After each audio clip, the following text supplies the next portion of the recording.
All right, how you doing? How everybody doing? This is Mike Sykes, Millionaire Maker. Hang with me, I'll make you a millionaire. Okay, so this is day 61 of my 365-day YouTube content creation challenge, where I challenge myself for the next 365 days to create valuable and useful content that I can share on my YouTube channel to try and help somebody out that might be in a situation where I was at a time before when I wanted to get started in real estate and didn't know what to do. Okay, or they might be trying to fix their credit, or they might be wanting to start a business or something like that. Okay, but like I say, hey, I appreciate if you go ahead and hit the like button, hit the subscribe button if you haven't already, and hey, share this video with anybody that you think it might might help. Okay, now what I'm going to talk about today, this is going to be a real short video, but what I'm going to talk about today is, what I said yesterday, I ended my video, I started on a subject, boom, forgot what I was talking about just that quick, and ended my video. But I said I was going to go back, look at my video, find out what I was, and I'm going to discuss it today. And what that was that I was starting to speak about before it slipped out my mind right quick was assets over liabilities. Assets over liabilities. People out there, okay, what they want to do is they want to be a homeowner. They want to own their first house. They want to buy their first house. And that is where most people make their first mistake. Okay, and when I say make their first mistake, not for the simple fact of the act of ownership being the mistake being buying a liability over an asset. Okay, what you want to do is you want to buy assets over liabilities, and you want to acquire those assets and more assets until you have those assets building wealth for you. Now, wealth is defined as when your income supersedes your expenses. Okay? And then that develops wealth. Okay? And what you want is, like I said, assets over liabilities. Like I said, everybody wants to buy their first house. They want to be a homeowner. And that's where they make their first mistake. Okay? Because when you buy your first house, your first property, okay, when you buy that first property, that should be your first property should be your initial investment property. Okay, that should be the beginning of your legacy. Okay, that should be the beginning of building your wealth, and it should be your first property should be your investment property and not a liability. Now, when I say that, I'm taking it for granted that everybody knows the difference between assets and liabilities. What is the difference between assets and liabilities? Assets are things that bring you money, okay? And liabilities are things that cost you money, okay? When you buy a single family home, okay, unless you buy an investment property, which then it becomes an asset. But if you're buying a single family home to live in, then you're buying a liability. Okay? And when I say you're buying a liability, that's because, hey, when you buy that house, you have to pay a mortgage every month. You have to pay insurance every month. You have to pay light bills, water bill, gas bill, maintenance for keeping it up. Anything goes wrong, you have to pay for it. All that comes out of your pocket, out of that money that you go out every day and work for, that you work 40 hours or more a week to earn in order to pay those bills, okay, with leaving you with no money at the end of the week for anything else, okay? That's a liability. What you want is an asset, something that generates income and brings money to you, okay? Like most people buy a car, okay, which usually it's a liability. So what you want to do is you want to turn that liability into an asset. And how do I turn a liability car into an asset? Like I said, you put it on Toro. You start to make it produce income and pay for itself. Okay? Now, if you can make $2,000 a month off of that car, and here it is, okay, because that's the difference between an asset and a liability. Now here it is, like you go spend $20,000 for a car, you drive off the lot. As soon as you drive off the lot, now it's worth $18,000. And every day that goes by, it's becoming less and less worth anything. Okay, to the point where, hey, now this this car that you paid $20,000 for the next 6-7 years in car notes, paying $500 a month in car notes plus insurance. Okay, which by the time you finish paying it off at the end of 6-7 years is now only worth $2,000. Okay, because now it's 7 years old, 6 years older, to 150,000 miles, 200,000 miles older. So now it's only worth $2,000. If you can get $2,000 for it, that's a liability. Because now you got this, like I say, you got this car note, you got insurance, you got maintenance, you got tires, you got oil change, you got tune-ups, all that's money that's coming out of your paycheck that you go out and work for. Now you put that same liability on Toro, okay? Allow it to make $2,000 a month in income. Out that $2,000 a month, you pay your $500 car note, you pay your $150 insurance. That's what? $650 out that $2,000. Okay? $1,350 left income for you to do other things with. Okay? Like maybe you go out and you take $5,000 off. Okay. Well, that's saying that, but you get the idea of what I'm saying about turning a liability into an asset. Another way of doing it is, say you have a credit card with at least $5,000-$6,000 credit limit on it. Okay? You take that same credit card, you go to the car lot, you find you a smart car, $5,000 or less. You pay $5,000 cash for that smart car. Okay, you buy that smart car for $5,000. You put it on Toro, allow it to make $2,000 a month. Okay, the first month you make $2,000. You put that toward. Now, since you don't have no car note, only thing you have to pay is the insurance for it.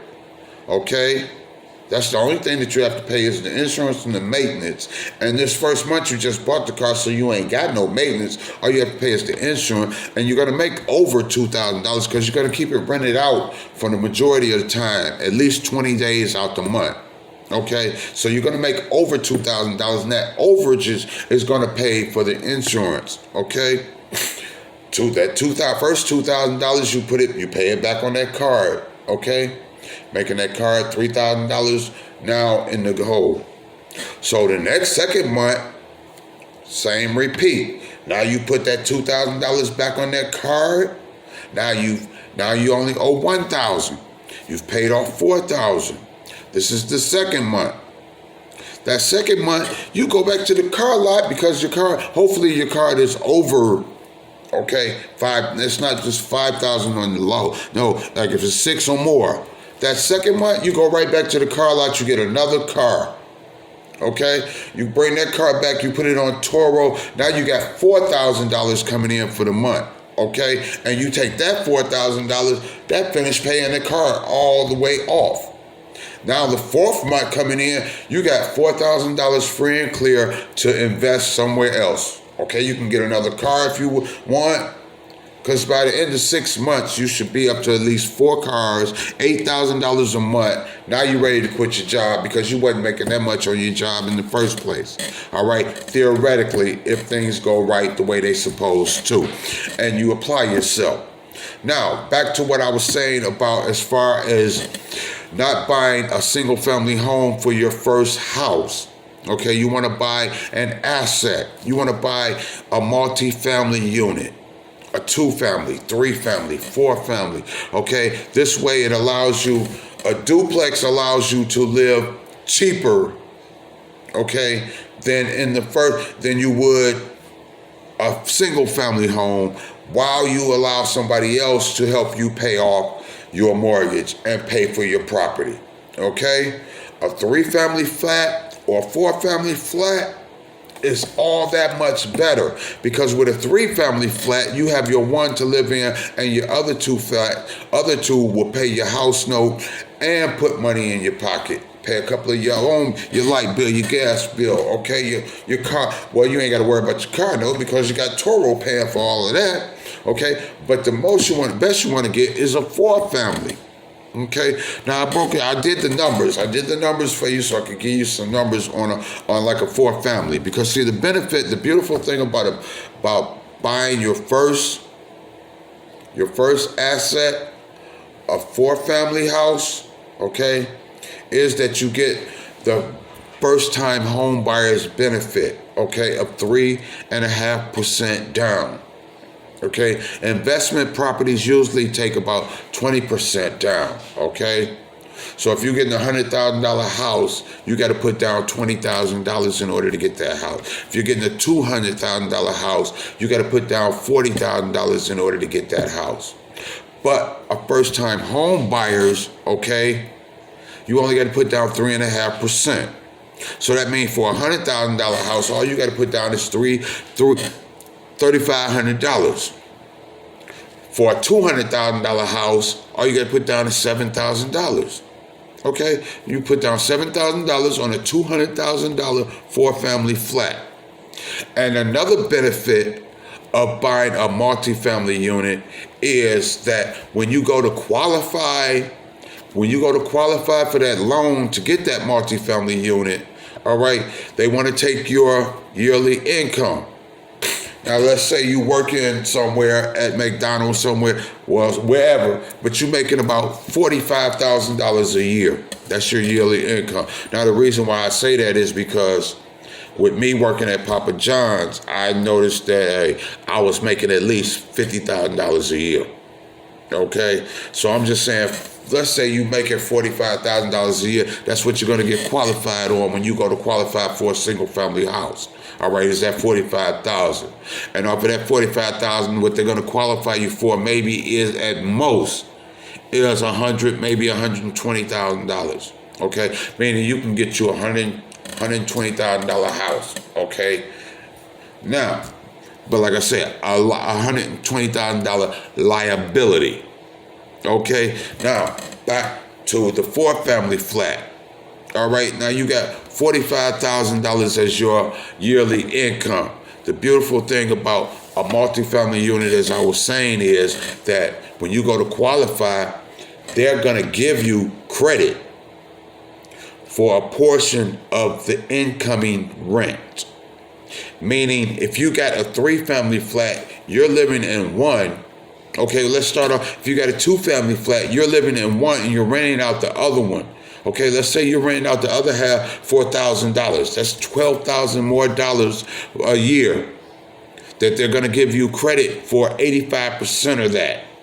Okay, I didn't do the math on that one, but we're going to keep on going up. Now, like I said, if you get a 3-family, you living in one, you renting out the other one for $2,000 a month. That's $24,000 a month that they're going to give you credit for 85% of that. I did the math on the 4-family. Okay, now let's say this 4-family is $200,000. Okay, you're not going to qualify for that with your $45,000, but they're going to give you credit for 85% of the income from the other 3 units, which let's say you rent out each unit for $1,000. So that's $3,000 a month extra income that you have coming in. So you multiply $3,000 times 12 months equal $36,000 for the year. That's how much you make off of that 4-family. Living in that 4-family, you get $36,000 a year income off of that. And you're still going to work every day because your tenants don't even know you're the owner. As far as they know, you're just another tenant like them because you have a property manager taking care of the situation, okay? Or you're acting as the property manager and they still don't know. But the bottom line was you got $36,000 a year coming in as extra income that they're going to give you credit for 85% of, which is $30,000. So now you take your $45,000 that you make on your job, add it to the $30,000 that you're going to get from the income, making you have $75,000 income, making you qualify for more money. Now you can qualify for that $200,000 loan in order to get that 4-family flat. All right? Now that you have this 4-family flat and you have money coming in, okay? Because you're looking at it like this here. Let's say you get, now that you qualified and everything and you got everything, now you have a mortgage, right? You have to pay a mortgage every month. And let's say because your credit is on fleek, because you done everything that you had to do for the credit repair to get your credit looking good and everything, so that you know that you're going to get accepted when you go in for your loan, your credit on. All right, your mortgage rate is $800 now, okay? You got to pay $800 a month in order to own this 4-family flat. But you also have to remember that you got $3,000 a month coming in income. Now, out that $3,000, you're going to pay your $800. Well, rather, they going to pay your $800 your mortgage every month for your property, causing your mortgage to decrease, causing your, equity to increase, okay? Now, giving you equity in the house, all right? Now, also, then you have what? $2,200 a month? Left over that you managed to pay your lights, your water, your gas, which is about what? $200 for your lights, water, and gas? Out to $2,200. So now you still got $2,000 left over for pocket money, savings, whatever. You have your cars paying off your credit card, so you got the money off of that. Now because your credit is already on fleek, okay? Because you got your credit on fleek while you were sitting up putting this shit together, and you had your cars paying for that, okay? But the bottom line is, all right, now that you got this, so now you're putting money together, all right? You're saving money, and you're going to utilize credit cards because you got your business going and you got credit card money, right? What you want to do is now you want to step off into your second investment home. Like I said, this is your first property. This is where you're going to live for a couple of years, okay? Or maybe a year. Maybe you might only want to live there 6 months and step up, okay? But some people have a philosophy of the 4-3-2-1. Okay, you buy your first 4-family, and what you do is you have this 4-family flat, okay, that's bringing you in $36,000 a year, okay, and your next one, what you want to do is you want to get a 3-family flat so that you can move into the 3-family flat, all right, and rent out the next one. But for the 3-family flat, you got to put down 20%, okay, because this is going to be an investment property. But right now, okay, I'm going to leave it at that, just so that you can understand the benefits. Now, tomorrow, I will go over and break down more numbers for you, but just so that you can understand and hopefully see the benefit of buying a multifamily unit as opposed to a single-family unit for your first property. Now, like I said, you want this property because you're buying this property like this. This is your first investment property, the first property in your portfolio, the first property for your legacy.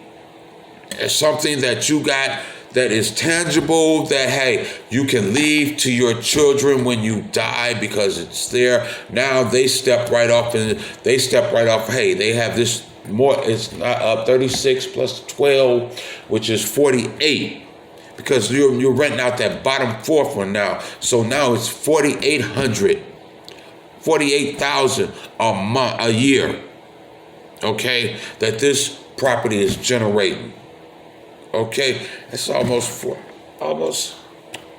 you get 2 of those, you're almost at $100,000, okay, just off of 2 properties. a year.